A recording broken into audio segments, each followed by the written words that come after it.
अशा गोष्टी वाढल्या दिसत नाही तुम्हाला छातीवर बिल्ले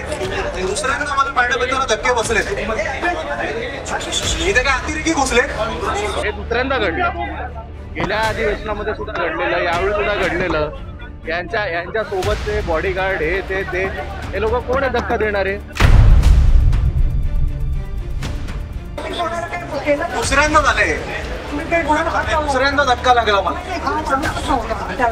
आता लागला मला बाबा या आवारामध्ये आम्ही आमदार आहोत हे ओळखावं म्हणून आम्ही बिल्ले लावतो म्हणजे काय मग आता उपसभापतींसाठी मग वेगळी बस काढा त्यांच्यासाठी वेगळं विमान डायरेक्ट विधान भवनाच्या टेरेसवर उतरवा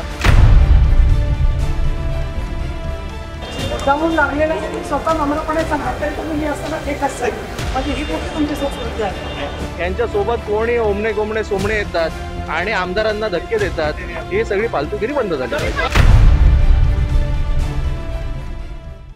असते वारंवार हे दुसऱ्यांदा घडलं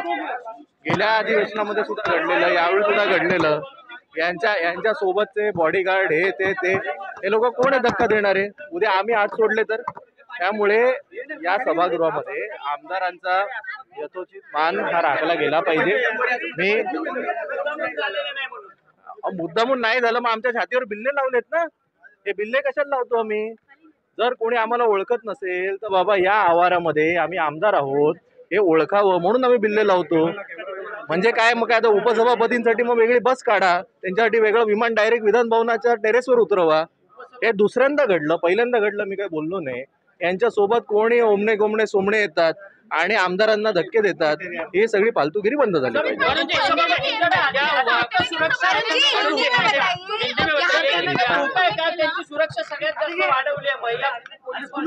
मला कोणाला सुरक्षा द्यायची कोणाला नाही सुरक्षा द्यायची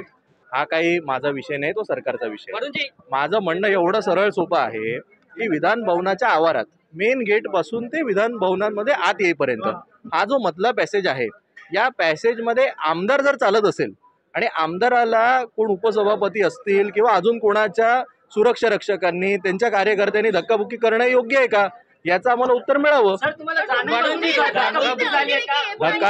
धक्काबुक्की वगैरे झाली नाही हे दुसऱ्यांदा झालं धक्काबुक्की वगैरे झाली नाही एवढा काही झालं नाही मोठा विषय नेमके तुमचे कॅमेरे होते म्हणून तुम्ही आज सगळे आता मला विचारायला आलात एवढा काही मोठा विषय झाला नाही फक्त ते दुसऱ्यांदा घडलं गेल्या वेळी जेव्हा त्या पायऱ्यांवरच मी उभा असताना त्यांच्याच एका सुरक्षा रक्षकांनी बाजूला करण्याचा प्रयत्न केलेला माझा एवढा सरळ सोपा प्रश्न आहे आम्हाला ओळखत नाही महाराष्ट्राच्या कानाकोपऱ्यातनं लोक येतात मी समजू शकतो पण म्हणून आम्ही छातीवर बिल्ले लावतो ना हे बिल्ले पाहून बाबा आमदारांना तुम्ही जायला जागा तर द्या एवढंच माझं म्हणणं आहे हो गया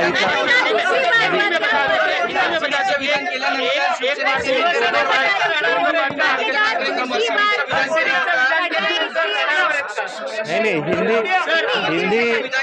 हिंदी में बोलने इतना ये बड़ा नेशनल इशू नहीं है तो हिंदी में बोलने की जरूरत नहीं है सोशल मीडियाच्या भाऊ गर्दीत विश्वासार्हतेने चकाकणारे नाव म्हणजे लेट्सअप मराठी सगळ्यांना सगळ्या नागरिकांना ती स्पीच ती लेट्सअप वरील मुलाखती म्हणजे विचारांचा खजिना त्यानंतरच्या निवडणुकीमध्ये मला सोडून गेले बातम्या केवळ वस्तुस्थिती सांगणाऱ्या न प्रोपोगंडा फक्त जनतेचा अजेंडा